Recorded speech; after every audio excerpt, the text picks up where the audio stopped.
Nanonood ka sa Makaraw? Hindi. Ah? Angel. Makikita mo.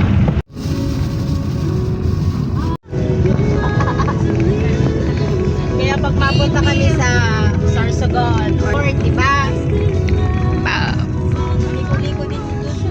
Punta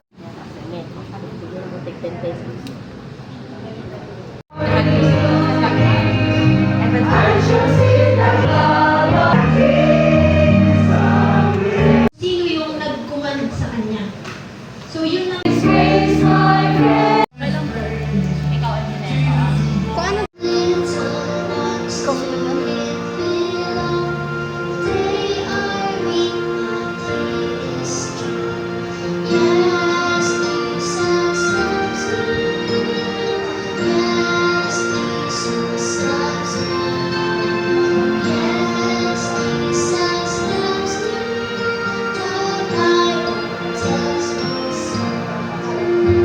Kasi hindi po ako handa.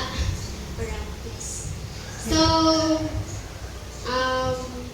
ang ibabahagi ko po ngayon ay isang short testimony and with a message na rin. And since, ako po pala si Alginal Cuevas. And since I am an English major, siguro ang isi-share ko po ay personal experience through an acronym. Stands for... Pwede pong basahin natin lahat? Yan. Called for a purpose. So, brothers and sisters, God uses ordinary people for an extraordinary purpose. So, alam niyo po, ako po ay maliit na tao lamang pero ay turning 23 na po. And, tapos nandun na ako sa place na yun, nakita ako na sinasabi na bibinyagan daw ako. Huh? Bibinyagan ako bigla without me knowing. And doon ako na-realize na God will use ordinary people, will use unexpected moments to turn you in a better person. Tapos, yun, tinawag ako ni Lord. And God never stopped reaching out to me.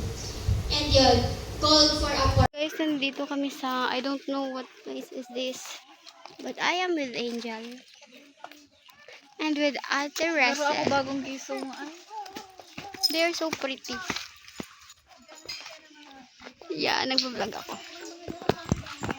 Ano po? Ngunyan nga ni Girari, nagsasagawa kita ka sa tuyang.